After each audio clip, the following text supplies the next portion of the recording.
Budget में आपने एक इंपॉर्टेंट कॉन्सेप्ट ब्लू इकोनॉमी के बारे में बहुत सुना होगा कि इसे बूस्ट करना है एंड ऑल। तो समझते हैं ब्लू इकोनॉमी है क्या। ब्लू इकोनॉमी मतलब अगर आप इनकम जनरेशन कर रहे हो थ्रू ओशनिक रिसोर्सेज, जैसे कि फिशिंग हो गया, टूरिज्म हो गया, या फिर पोर्ट्स फैसिलिटीज देकर। समझ में आ रहा है? अगर इन सब के थ्रू इनकम जनरेशन हो रहा है तो उसे हम बोलते हैं ब्लू इकोनॉमी।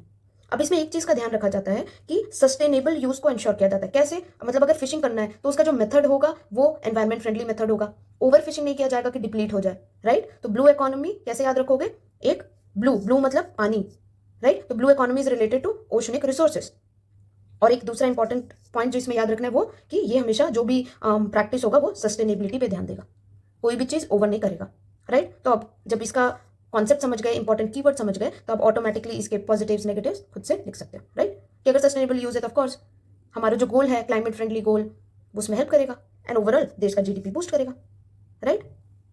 ओके देन, ऐसे ही और भी कोई कॉन्सेप्ट अगर आपको चाहिए, बहुत डाउट है आपको, उस कॉन्सेप्ट में समझ नहीं आ रहा है, डिफिकल्ट है, तो प्लीज कमेंट में बताइएगा। I will make a video on that. Okay, thank you everyone, this is Smriti Agarwal signing of.